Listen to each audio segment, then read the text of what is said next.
Welcome back after the break. अच्छा जी, हमारे साथ मौजूद हैं आज Iram Tariq, who is the GM academics at the Arena Multimedia. इसके अलावा उस्मा अल करीम को भी हमने दावत दी है, who is of course a very dear friend. और इनके साथ जो आज हम टॉपिक डिस्कस करने वाले हैं वो है कि बियॉन्ड एंटरटेनमेंट, जो ये OTT प्लेटफॉर्म्स हैं, इतने ज़बरदस्त आपको थ्रिलर स्टोरीज़ दे रहे हैं, फिर इसके अलावा आप सीज़न बाय सीज़न इनके साथ हुक्ड हो जाते हैं। क्या ये वाकई सिर्फ एंटरटेनमेंट है या इसके ज़रिए हमारी बहुत सारी चीज़ों के बारे में आगे ही बढ़ती है? एक डिस्टोपिक वर्ल्ड दिखाकर शायद आपको कई चीज़ों से डराया भी जाता है। How should we really take it? Is it just a make believe world और is there something more meaningful to it? अच्छा, इंटरेस्टिंग बात why I am bringing it up is because कई लोग इसके बारे में कॉन्स्पिरेसी थेरीज़ भी आपको देखते हैं कि ये ख़ास एजेंडा के ज़रिए कुछ ख़ास ख़यालात को इंट्रोड्यूस करने के लिए किया जा रहा है।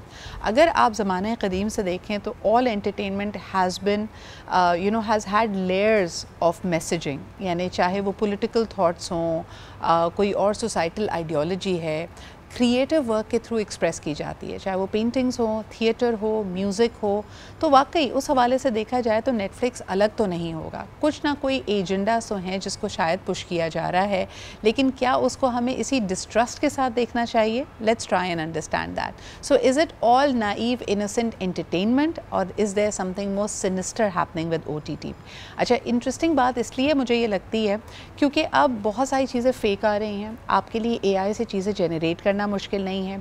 जो रेगुलर आपके टेलीविज़न स्क्रीन्स होती थी उसके ऊपर तो आपकी पाबंदियां बहुत ज़्यादा थी कि आप वायलेंस नहीं दिखा सकते, आप वल्गैरिटी नहीं दिखा सकते, exposure of skin etcetera etcetera, as appropriateness क्या होनी चाहिए, इन सब चीज़ों का आप ख्याल रखते हैं। इन तमाम क़ैद बंद से आज़ाद हैं आप OTT प्लेटफॉर्म्स पे या ऑनलाइन डिजिटल कंटेंट में। इसकी वजह से क्या असर पड़ रहा है? क्या वाकई जिन चीज़ों की ज़बाबंदी थी या जिन चीज़ों का हम ख्याल रखते थे वो तमाम कदगने हटाकर आप कोई भी बात कर सकते हैं? तो यकीनन उसका एक इम्पैक्ट माशरे पे तो पड़ेगा। और फिर विद दिस फ्रीडम हम किस तरह की बातें कर रहे हैं, किस तरह का कंटेंट क्रिएट कर रहे हैं? क्या हमारी जो ट्रेडिशनल वैल्यूज़ हैं हम उनको चैलेंज कर रहे हैं, उनको स्ट्रेंथन कर रहे हैं, कुछ पुराने ख्यालात को नए तरीके से मार्केट कर रहे हैं? What exactly is happening? Let's try and understand that. अच्छा जी, आज मौजूद है, उनका मैं तारुफ आपसे करा चुकी हूँ। आइए ज़रा उनसे गुफ्तगू करते हैं। अदनान फैसल भी हमारे साथ मौजूद होंगे, जो कि एक बहुत ही पॉपुलर पॉडकास्टर हैं। He is just completed his 500 run, always has very interesting things to talk about with his panelist as well. लेकिन सबसे पहले अगर मैं उज़मा आपसे शुरुआत करूँ, क्या समझती हैं कि OTT प्लेटफॉर्म्स पे जो एंटरटेनमेंट और जो कहानियाँ दिखाई जा रही हैं, क्या वो नंबर 1 हमारे माशरे की अक्कासी करती हैं? दूसरा ये कि is there something more sinister happening? जिस तरह हम हमेशा कहते हैं कि क्या किसी ख़ास आइडियोलॉजी, किसी ख़ास सोच को इनके ज़रिए फ़रोग़ दिया जा रहा है? अस्सलाम वालेकुम सिद्रा, बहुत अरसे के बाद बात हो रही है। जहाँ तक बात थोड़ा सा हमारा जी कनेक्शन डिस्टर्ब है, दोबारा कहिए जी। ओके, मैंने कहा जहाँ तक बात नेटफ्लिक्स की है तो डेफिनेटली एंटरटेनमेंट के अलावा भी इस पर बहुत कुछ है, लेकिन ये तो सबसे पहले देखने वाले की आप कह लें कि शऊर पर डिपेंड करता है कि उसके लिए एंटरटेनमेंट के मायने क्या है। बहुत सारे लोग बहुत सारी ऐसी चीज़ें जो कि बहुत इंफॉर्मेटिव होती हैं उनको सिर्फ एंटरटेनमेंट के तौर पर ही लेते हैं। तो मैं ये देखने वाले की नज़र से नहीं बल्कि बताने वाले की नज़र से अगर मैं इसको एक्सप्लेन करूँ कि नेटफ्लिक्स आपको क्या क्या ऑफर कर रहा है या डिफरेंट OTTs आपको क्या क्या ऑफर कर रहे हैं, तो जो आई थिंक डॉक्यूमेंट्रीज हैं जो कि बेतहाशा इंफॉर्मेटिव है, आपको हिस्टोरिकल फैक्ट्स पता चलते हैं, और सिर्फ यही नहीं कि आप उनको देख रहे हैं तो वो एज इट इज़ उनके बारे में जो नैरेटिव्स आ रहे हैं या उनकी जो एक्सप्लेनेशंस आती हैं, अगर आप थोड़ा सा उनको भी पढ़ लेते हैं तो आपकी मालूमात में बहुत ज़्यादा इजाफा हो जाता है। जहाँ तक हमारे माशरे के हिसाब से बात है तो हमारे माशरे की तो रिप्रेजेंटेशन है ही नहीं किसी भी ऐसे OTT पे जिसकी अभी हम इस वक्त बात कर रहे हैं नेटफ्लिक्स की, वहाँ तो बहुत ही कम दिखाई देता है। लेकिन उसमें फीड है ना, जिस तरह मैं आज उसको एवेलुएट करी थी, we are a big market for them. तो एक तो सबसे पहले तो इसी बात पे बहस होनी चाहिए कि इतनी बड़ी मार्केट जो कि कंजम्पशन की मार्केट है उसकी रिप्रेजेंटेशन ही नहीं है। हमारा कंटेंट, और ऐसा नहीं है कि पाकिस्तान की ड्रामा इंडस्ट्री नहीं है, हमारा पॉप कल्चर नहीं है, but none of that we are not represented over there. Adnan, आपसे जब मेरी आखिरी गुफ्तगू हो रही थी आपने एक बड़ा इंटरेस्टिंग पॉइंट इसमें उठाया था। अब मैं ख़ास तौर पे नेटफ्लिक्स को नहीं, मैं तमाम OTTs को यहाँ पे बात कर रही हूँ। आपने कहा था सिद्रा, हैरत अंगेज़ बात यह है कि जो हमें दिखाया जा रहा है उसमें हम ये डिबेट कर सकते हैं कि उनका एल्गोरिदम क्या हम पे ये चीज़ें थोपता है, पुश कर रहा है हमें ये सब देखने पे, लाजिम और मलजूम बना रहा है हमारे लिए देखने का, या हमारी अपनी ख्वाहिश शामिल है इसको देखने में। और उसकी मिसाल में हमने डिस्कस किया था नान आपने और मैंने कि रमज़ान के महीने में जो कि रोज़ों का महीना है और वैसे भी जो हमारी रिलीजियस अवेयरनेस और सेंसिटिविटी है उसमें कई गुना बढ़ जाती है। अगर हम ये OTT प्लेटफॉर्म्स को देखते हैं तो पाकिस्तान की टेरिटरी में एडल्ट कंटेंट ट्रेंड कर रहा होता है, यानी सबसे ज़्यादा व्यूज़ उसको मिल रहे होते हैं। तो ये क्या चल रहा है और आप इसको कैसे अंडरस्टैंड करते हैं?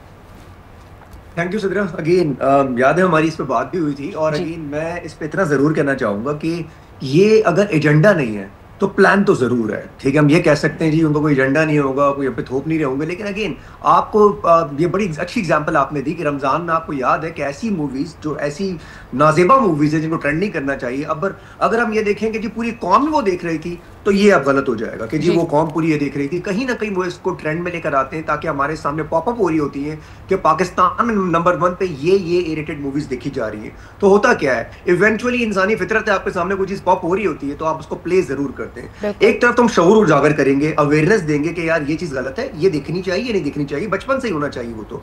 लेकिन साथ साथ अगर एक चीज आपको पॉप की जा रही है, बार बार आपके सामने एडवर्टाइज की जा रही है आपको, तो इवेंचुअली आप उसको प्ले जरूर करेंगे। साथ साथ आपने बात की कि जी हमारी इंडस्ट्री, हमारी मतलब जो हमारा जो कंजम्पशन है वो इतना ज्यादा है कि एक बहुत बड़ी मास, हमारा कंटेंट क्यों नहीं लिया जा रहा, हमारे ड्रामे क्यों नहीं लिए जा रहे, हमारी मूवीज क्यों नहीं ली जा रही? क्या हमारे ड्रामे अच्छे नहीं है? क्या हमारी मूवीज अच्छी नहीं है? ऐसा नहीं हो सकता कि हम बिल्कुल ही जीरो पे काम कर रहे हैं, हमारे ड्रामे बिल्कुल पैथेटिक है, ऐसा नहीं। इंडिया में देखे जाते हैं हमारे ड्रामे, यहाँ नेटफ्लिक्स को, प्राइम को, जी को, इन सबको इश्यूज है हमसे।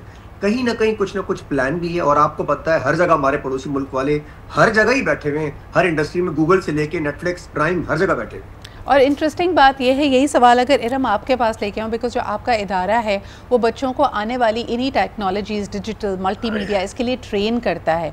We have some of the best resources over here, लेकिन इसके लिए इन्वेस्टमेंट चाहिए होती है। OTT प्लेटफॉर्म्स ओरिजिनल मूवीज़ पे काम कर रहे हैं। तो वही बात जैसे अभी मैं और अदनान कह रहे थे कि K-पॉप की अगर बात की जाए, कोरियन फिल्म मेकर्स को, ड्रामा मेकर्स को फंडिंग मिलती है कि वो नेटफ्लिक्स के ओरिजिनल प्लेस बनाएं, तभी स्क्विड गेम्स जैसी चीज़ें आपके सामने आती हैं। दूसरी तरफ अगर आप लैटिन मूवीज़ की तरफ देखें, लैटिन इंडस्ट्रीज़ की तरफ देखें, लैटिन अमेरिका की, उनको भी बहुत ज़्यादा फंडिंग मिल रही है, उनके भी ग्लोबल आपके सामने है कि ब्लॉकबस्टर्स बन रही हैं।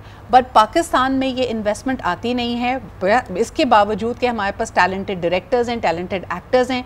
क्या हमारी कहानियाँ दुनिया सुनने नहीं चाहती या हमें ब्लॉक किया जा रहा है? आपकी इस पर क्या अंडरस्टैंडिंग है रम?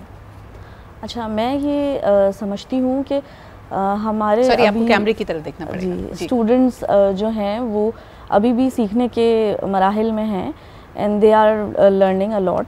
और जो नेटफ्लिक्स पे ऑलरेडी कंटेंट मौजूद है उससे हमारे स्टूडेंट्स बहुत कुछ सीख भी रहे हैं, and they are willing to do. लेकिन जाहिर है अभी चूँकि बिल्कुल एक जो नेचुरल सी बात है कि हमें स्पॉन्सर्स का या इसका मसला है, जो भी हमारे जो इनकम जनरेटेड होती है, तो उसके लिए नेटफ्लिक्स अभी भी पाकिस्तान की तरफ उस तरह से नहीं देख पा रहा। आई डोंट नो, ये हो सकता है कोई एक प्लानिंग है या एक कोई स्ट्रेटजी है ख़ास जिसकी वजह से पाकिस्तान को पीछे पुश किया जा रहा है, क्योंकि स्टोरी टेलिंग पाकिस्तान में काफ़ी अच्छी है। और ड्रामाज़ में आपने चीज़ देख ली है कि ड्रामाज़ इतने हिट होने की वजह है कि स्टोरी टेलिंग काफ़ी अच्छी है। और अभी भी जो हमारे लेटेस्ट ड्रामाज़ जो ट्रेंड कर रहे हैं उसमें स्टोरी पे काफ़ी ज़्यादा काम है, ना कि सिर्फ जो ग्लैमराइज किया जा रहा है। ठीक है, तो ये तो है कि टैलेंट की कमी नहीं है पाकिस्तान में, लेकिन स्टिल जो हमें एक फंडिंग या जो भी आप कह लें वो स्टिल उसकी कमी है अभी भी, और लोग इस तरफ ज़्यादा वर्क नहीं कर रहे हैं। जबकि बाकी की कंट्रीज़ में आप देखें, अदर कंट्रीज़ में इस चीज़ पे बहुत वर्क हो रहा है OTT प्लेटफॉर्म्स पे। हमारा अभी तक अपना कोई बहुत बेसिक OTT प्लेटफॉर्म नहीं बन सका पाकिस्तान का भी। एक अब उर्दू फ्लिक्स करके कुछ बना था, लेकिन स्टिल वो भी बहुत ज़्यादा उस तरह से पॉपुलर नहीं हो सका। तो हम लोगों के अभी तक इस चीज़ पे इतना काम हो ही नहीं रहा है।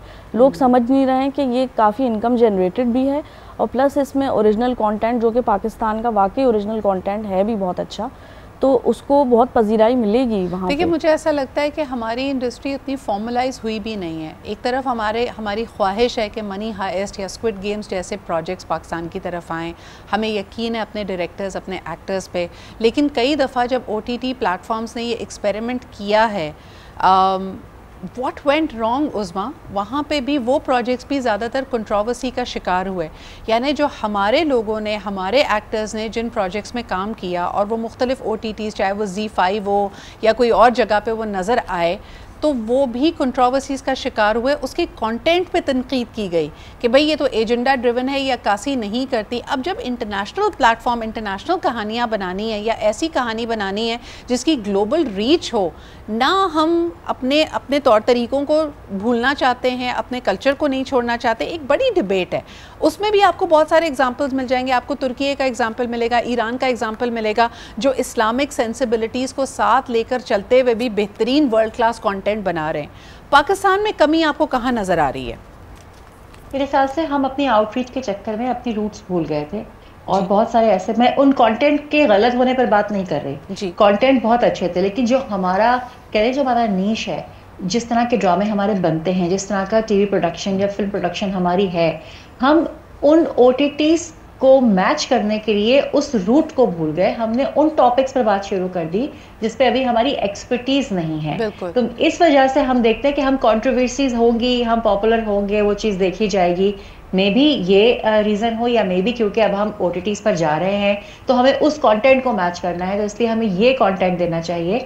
आई थिंक अगर हम अपने ओरिजिनल कंटेंट पर रहते तो शायद बहुत ज़्यादा पॉपुलैरिटी गेन करते। और फिर डिफरेंट टॉपिक्स के ऊपर, हर टॉपिक बहुत जो कंट्रोवर्शियल टॉपिक्स भी थे, वो भी बहुत इंपॉर्टेंट है हमारी सोसाइटी के लिए, हमारे एक छोटा सा ब्रेक लेते हैं उज़्मा, वापस आएंगे, कुछ इंटरनेशनल फॉर्मेट्स के बारे में बात करेंगे। मास्टर शेफ पाकिस्तान में हुआ कई साल पहले, I was part of the team that experimented with that, did not do well. Pop idol आया पाकिस्तान में, ये फॉर्मेट भी नहीं चला, लेकिन बिग बॉस के फॉर्मेट को जब हमारे एक लोकल टेलीविज़न चैनल ने उसको थोड़ा सा इम्प्रोवाइज़ किया, वो चल गया। इसके अलावा शार्क टैंक ने ज़बरदस्त कामयाबी हासिल की। क्या इंटरनेशनल फॉर्मेट्स अपने तरीके से जिस तरह वो चलाए जाते हैं पाकिस्तान में हिट हो सकते हैं या नहीं, इस हवाले से बात करते हैं एक छोटे से ब्रेक के बाद।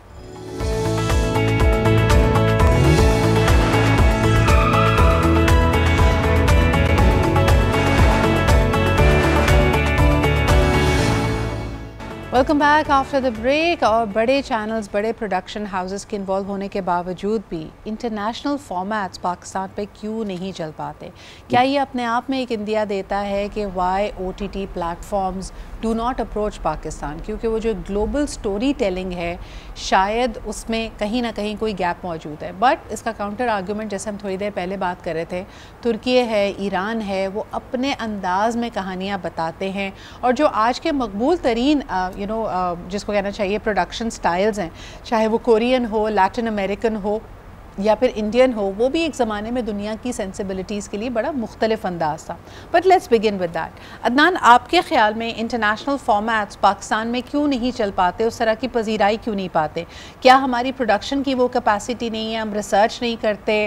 What goes wrong in your opinion?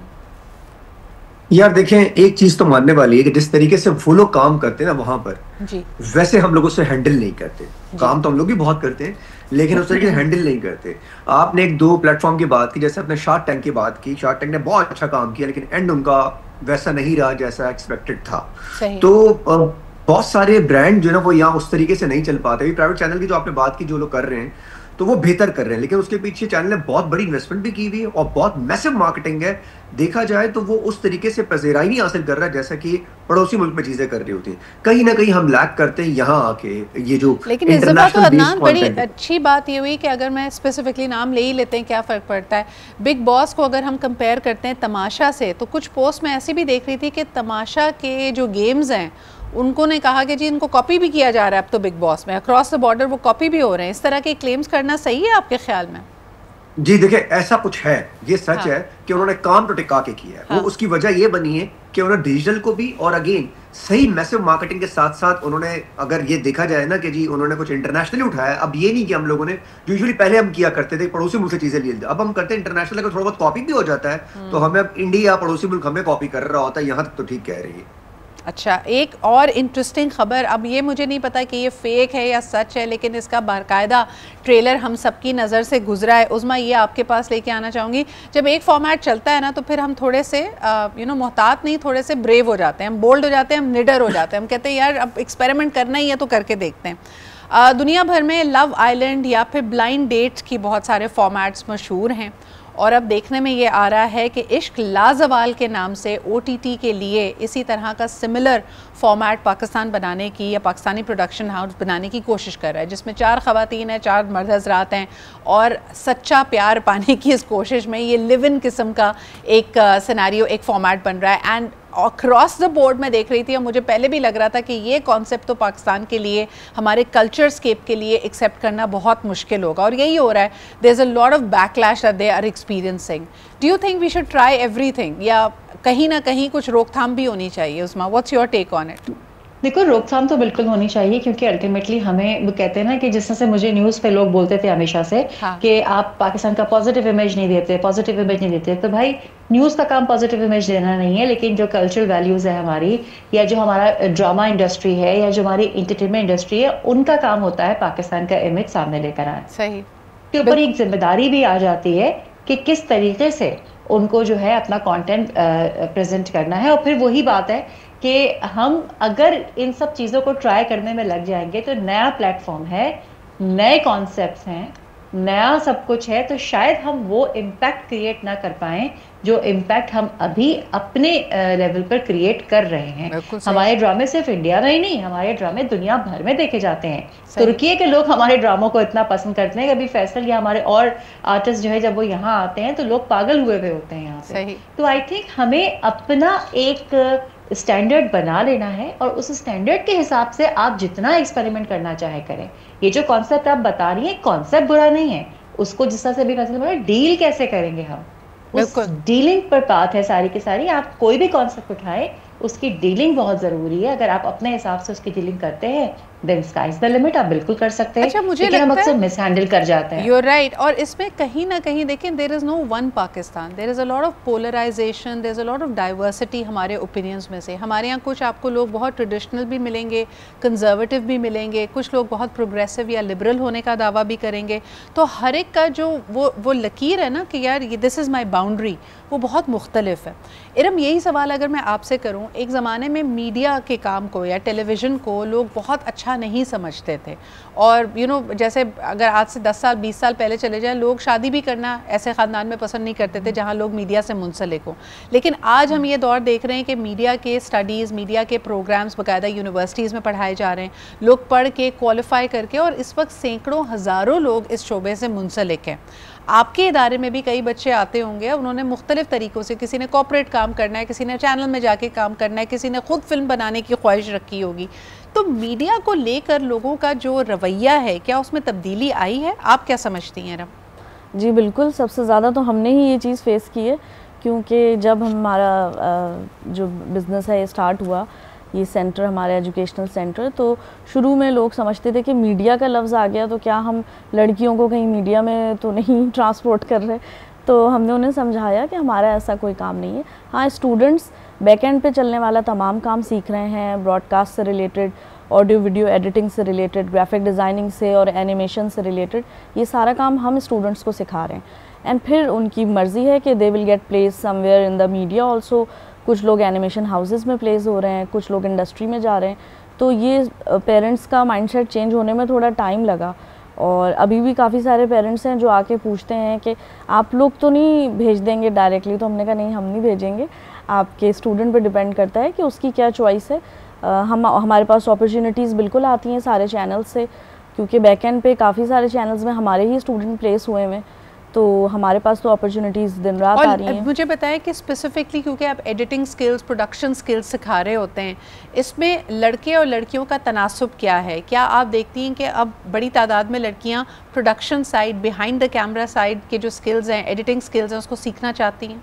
जी बिल्कुल, लड़कियाँ तो अब इस फील्ड में काफ़ी आगे आ रही हैं, और डायरेक्टरल जो रोल है स्पेसिफिकली वो लड़कियां ज़्यादा टेक ऑन करने की कोशिश करती हैं, क्योंकि जब मैंने भी देखा कि हमारे सेंटर में ड्रामास बन रहे होते हैं तो मोस्टली जो है वो गर्ल्स जो हैं वो डायरेक्टर हो रही होती हैं। अच्छा, तो ये बहुत एक अच्छा स्टेप है।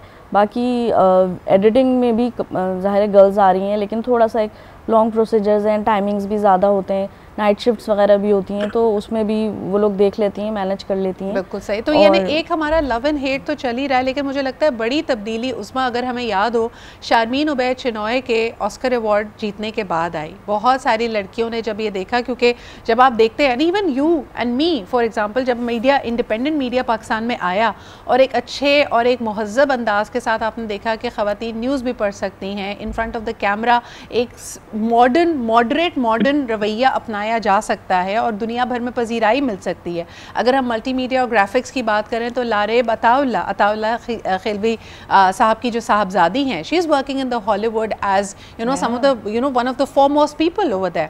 तो तब्दीली तो आ रही है, लेकिन मुझे लगता है लव एंड हेट मीडिया के साथ, कहानियों के साथ, प्रोडक्शन करने के साथ, चाहे वो in front of the camera हो या बिहाइंड द कैमरा हो, वो अपनी जगह कायम है। क्या कहेंगी उस्मा? देखो बिल्कुल कायम है, लेकिन जिस तरह से हम कहते हैं ना कि बहुत सारी चीज़ें प्लान्ड होती हैं या इम्पोज की जा रही होती हैं, हमें भी अपनी फिल्म इंडस्ट्री को डिफरेंट OTTs पे या ड्रामा इंडस्ट्री को डिफरेंट OTTs पे लाने के लिए थोड़ा सा प्लान करना पड़ेगा। हमें वो नैरेटिव्स बिल्ड करने पड़ेंगे, हमें वो क्रिटिक्स लाने पड़ेंगे जो कि इस बारे में बात करें और बताएं। एक ऑफ द सेट मार्केटिंग जो होती है उसके ऊपर काम करना पड़ेगा कि when they will talk about it तो फिर लोग देखना शुरू करेंगे। मैं एक दो नाम जब हम ले ही रहे हैं, जैसे पिंकी मैम साहब है, बहुत अच्छी मूवी थी पाकिस्तान की, शाजिया ने बनाई थी, इंडिपेंडेंट थी वो, ठीक है, वो चली, लेकिन उसको देखा नहीं गया क्योंकि बात यह है कि कुछ लोग बैठकर उसके बारे में बात नहीं कर रहे, उसके ऊपर आप कह रहे इंटरव्यूज नहीं हो रहे, तो जो सॉफ्ट मार्केटिंग है बिहाइंड द सीन वो नहीं हो रही। दूसरी बहुत इंपॉर्टेंट चीज है, बिल्कुल बिल्कुल बोलो, एक बहुत इंपॉर्टेंट चीज है कि कुछ चीजें ऐसी हैं जिनके ऊपर काम करने की जरूरत है, क्योंकि जैसे डिफरेंट OTTs हैं उसके ऊपर सेम जेंडर रिलेशनशिप्स को दिखाना मैंडेटरी कर दिया गया है, तो उसको हम डील कैसे करेंगे? जरूरी नहीं है कि डायरेक्ट दिखाया जाए, इनडायरेक्टली, वो उनकी बेसिक रिक्वायरमेंट्स हैं।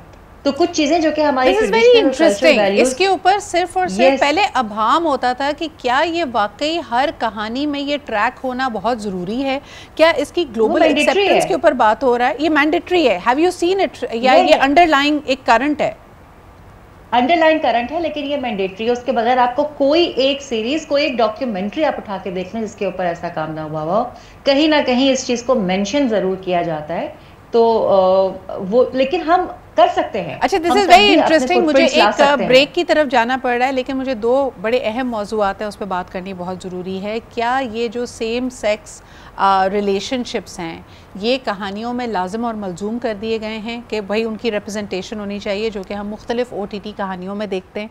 इसके अलावा जब आप एडिटोरियल जो पाबंदी होती है अल्फाज की, उसको हटाते हैं, तब भी हम देखते हैं कि अखलाक से घिरे हुए अल्फाज, गालिम गलोच, इस तरह की चीज़ें हमें ज़्यादा नज़र आती हैं, बड़ी खुलकर नज़र आती हैं, और वो कहते हैं कि जी कैरेक्टराइजेशन का हिस्सा है।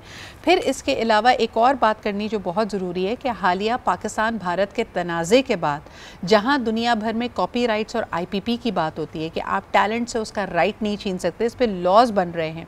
जो पुराना काम पाकिस्तानी आर्टिस्ट ने, चाहे वो सिंगर्स हों, कंपोजर्स हों, एक्टर्स हों, भारत की फिल्म इंडस्ट्री के साथ किया, हमने देखा कि बाकायदा उनके नाम और उनके चेहरे इसके क्रेडिट्स पे से हटाए गए, उनके पोस्टर्स पे से हमारे बड़े बड़े नामों को हटा दिया गया, चाहे वो मायरा खान हो या मावरा हुसैन हो। And this is something that we need to be making some noise around that. हमारे बड़े ब्लॉकबस्टर्स को इंडियन म्यूज़िक की कैटेगरी में डाल दिया जाता है, which includes our Coke Studio productions as well. So we are going to talk about that. एक छोटी सी कॉल ले लेते हैं। हेलो, अस्सलाम वालेकुम। जी वालेकुम अस्सलाम। जी राशिद साहब, क्या कहेंगे?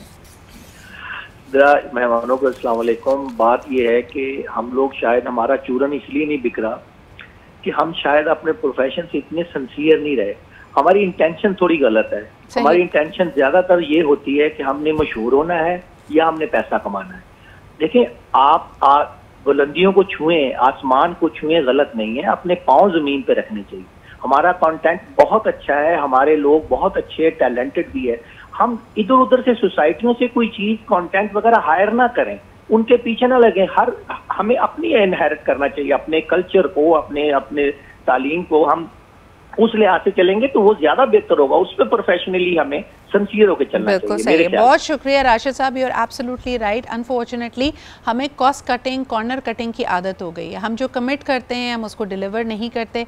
हमारे यहाँ अच्छी प्रोडक्शन का मतलब है महंगे कैमरे और अच्छी लाइटिंग, कहानी पे, परफॉर्मेंस पे और अपनी वैल्यूज़ पे, कि अगर एक कमिटमेंट किया है 6 महीने में एक प्रोजेक्ट कंप्लीट करना है तो हम उसको करें ही करें। ये सब चीज़ों पे हम ध्यान नहीं देते, जैसे कि ये मक्खी मेरे पीछे पड़ गई है। एक छोटा सा ब्रेक लेते हैं, विल बी राइट बैक।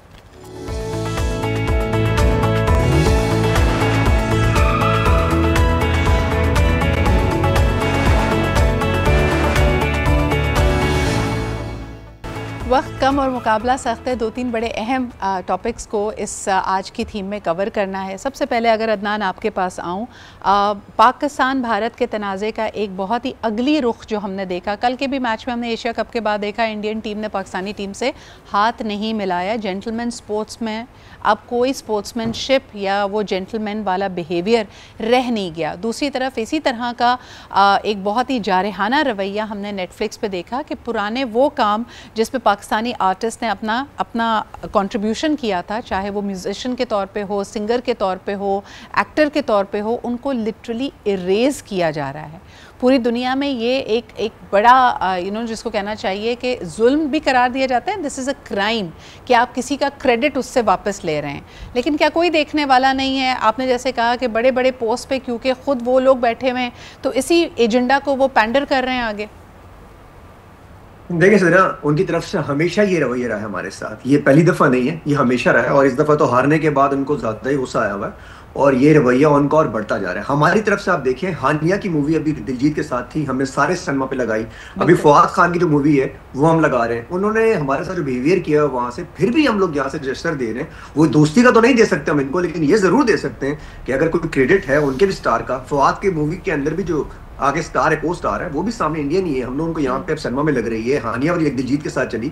तो अगेन हमारी तरफ से ऐसा कुछ नहीं है, और उनकी तरफ से ये बिहेवियर पहले भी था, अब भी है और आगे और बढ़ता रहेगा।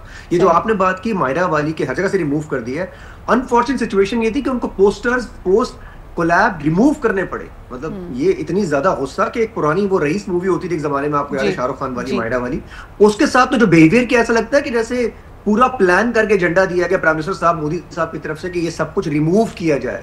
तो ये एक स्टार्स के साथ ये उनका बिहेवियर जो है ना, ये तब होता है जब आप हारी भी कौम हो, आपको पता हो कि आपके साथ कुछ हुआ है। अब वो कल आप देखें बिहेवियर उनका, एक तो आप जीत गए, आपको तो आपका स्टाइल ही चेंज होना चाहिए। आपने अपना वो जो उनका शुरू का बिहेवियर था ना उस वक्त मूवीज के साथ भी, वो उनका स्पोर्ट्स में भी है, वो उनका रियल लाइफ में भी, वो उनका आज ये पोस्टिंग आप कर रहे हैं, बात जो कर रहे हैं ना, अब नीचे देखा थोड़ी देर बाद गालियां पड़ने लग जाती हैं। मेरे साथ तो बहुत दफा और होता है कि इंस्टाग्राम पे कोई रील निकालता हूं, नीचे गालियां पड़ने लग जाती। हमारी तरफ से गाली नहीं जाती, हमारी तरफ से बात जाती है, उनकी तरफ से गालियां भी आती है, इस किस्म का बिहेवियर भी आता है। और जो आपने स्टार्स की बात की, ये तो उनका नॉर्मल एजेंडा है कि हर जगह से रिमूव कर दो, रहने ही मत दो। और एक घबराहट भी है, आपको याद है आतिफ असलम जब वहां गया था तो उन्होंने क्या तबाही मचा दी थी। उनको डर लग गया था कि उनकी पूरी इंडस्ट्री आतिफ असलम पी जाएगा। तो उन्होंने अब तो उनको एक मौका मिल गया है, उस मौके को भरपूर कैश करेंगे वो लोग, ये दिखा के इंडियन अवाम को कि जी हमारी से जंग है तो हम सब कुछ कर रहे हैं। ये जंग नहीं थी, इट इज़ वेरी अनफॉर्चुनेट। और कल्चर को, बल्कि ये तो हम कहते हैं कि सफ़ीर होते हैं आपका आर्ट, आपका कल्चर, आपकी कहानियाँ, आपके स्पोर्ट्स, ताकि इस तरह की जो रंजिशें हैं, जो तलखियाँ हैं, उसको कम किया जा सके। अभी आपके सामने सैलाब और पानी तो मिलने चाहिए, बिल्कुल, और सैलाब और पानी तो ये बॉर्डर्स नहीं देख रहा ना इस वक्त। जो आपकी सांझी मुश्किलें, एटलीस्ट आप उसके लिए ये एक हो जाएं। लेकिन बहरहाल जी, टॉपिक पे वापस आते हैं। उज़मा, मुझे बताएं, जो अभी हम बात कर रहे थे, इखलाकी तौर पे जो चीज़ें हमें कबूल नहीं हैं या हमारे माशरे के एक बड़े तबके को कबूल नहीं है, सेम सेक्स की अगर बात की जाए, रिलेशनशिप्स की, इसको बड़े ओपनली दिखाया जाता है, एक स्पेस इसकी बनाई जा रही है, ह्यूमन राइट्स के ज़ुमरे में या इनकी रिप्रेजेंटेशन के हवाले से कहा जाता है कि जी क्या ये इसको आम करने की या पैलेटेबल बनाने की कोशिश है? अगर तो इसके पीछे कोई एजेंडा है, आपके ख्याल में वो एजेंडा क्या है? देखो, एजेंडा तो मैं नहीं कह सकती क्योंकि I am not sure about it, लेकिन नज़र तो ऐसा ही आता है कि कोई प्लान या एजेंडा है। ठीक है, इस चीज़ को आम करने की ह्यूमन राइट्स के हवाले से ही कोशिश की जा रही है। अच्छा, पाकिस्तान में भी अगर हम देखें ना तो ये सब चीज़ें मौजूद तो हैं। हम और आप जानते हैं कि किस कदर मतलब पॉपुलर तो मैं नहीं कहूँगी, किस कदर आम है ये तमाम चीज़ें, लेकिन उस पर बात नहीं होती, उसके ऊपर पर्दा डला हुआ है। अब वो पर्दा उठता जा रहा है। होना चाहिए या नहीं होना चाहिए वो तो बहस ही एक अलग है, लेकिन ये हो रहा है और ये होता ही चला जाएगा, ये रुकेगा नहीं। अब वही बात जो अभी हम कह रहे थे कि अगर मैं नेटफ्लिक्स के लिए कोई चीज बनाना चाहती हूँ तो नेटफ्लिक्स का एक कॉन्ट्रैक्ट आएगा मेरे पास। अब उस कॉन्ट्रैक्ट को मुझे साइन करना होगा। वो साइन तो एक डॉक्यूमेंट हो गया ना कि मैं उन तमाम चीजों पर अग्री कर रही हूँ। पाकिस्तान पे रहते हुए मैं उन तमाम चीज़ों को अग्री नहीं कर सकती, क्योंकि हमारे यहाँ बहुत सी ऐसी पाबंदियां हैं या हमारे यहाँ वो प्रेशर अभी है कि इन चीज़ों को खुलकर इस पर बात नहीं करनी है। तो ये भी एक वजह हो सकती है कि क्योंकि वहां से तो ये चीज़ मुसलसल। अच्छा, फिर एक और बहुत इंपॉर्टेंट चीज़ है हमारे यहाँ तो ये कि बच्चे वालिदैन के साथ रहते हैं। अब मुख्तलिफ नेटफ्लिक्स सीरीज पे आप देखें या डिफरेंट OTTs पे आप देखें, वहां पर बात ये की जा रही है कि बच्चा बड़ा हुआ तो अब लाजिम है कि वो अलग रहेगा, और अगर अच्छा, वो और अलग नहीं रह ये रहा, वो कंटेंट तो है, उसकी भी बुलिंग हो रही है। You are absolutely right. ये वो कंटेंट है जो जिस पे हम बात आज कर रहे हैं ना, कि ये in any ways as consumers तो आप इसको देख भी रहे हैं, एज व्यूअर्स आप इसको आप इसके बारे में बात भी कर रहे हैं, आपको इसका सीजन टू सीजन फॉलो कर रहे हैं, लेकिन देम वर्सेस देम, जिस तरह हम आम तौर पे बात करते हैं अदरिंग की, एक प्रॉब्लम, एक चैलेंज, एक समाजी रवैया अपने से दूर कब लगता है, जब अपनी जैसी शक्लें, यानी अगर वो सफ़ेद फार्म लोगों की एक कहानी है तो हमें लगता है हम उससे बहुत दूर हैं, ये हमारे माशरे में नहीं होता। When it is represented by Indians तो ऐसा लगता है वो थोड़ा सा और करीब आ गया, और अपने ही मुल्क के अदाकारों को अगर इस तरह के किसी किरदार में देख लें तो फिर हमें और ज़्यादा तकलीफ़ होती है, या हम एक तरह से शशोपंज में चले जाते हैं। So these are some of the realities, और ये एक लंबी बहस है, लेकिन बहरहाल जी, जैसे शुरू में बिल्कुल बात की उस्मा ने कि इसमें अच्छा मवाद भी मौजूद है, डॉक्यूमेंट्रीज़ भी मौजूद हैं, हिस्टोरिकल रेफरेंसेस भी हैं, साइंस और under water to outer space, ये तमाम चीज़ें आपके पास मिलती हैं। बस देखने वाली वो आँख चाहिए कि आप सीखना और समझना क्या चाहते हैं। इरम का, अदनान का और उस्मा का बहुत बहुत शुक्रिया आज के मौजू पे, आज के टॉपिक पे हमारे साथ होने का। अपना बहुत ख्याल रखें, इंशाल्लाह कल मुलाकात होती है। खुदा हाफ़िज़।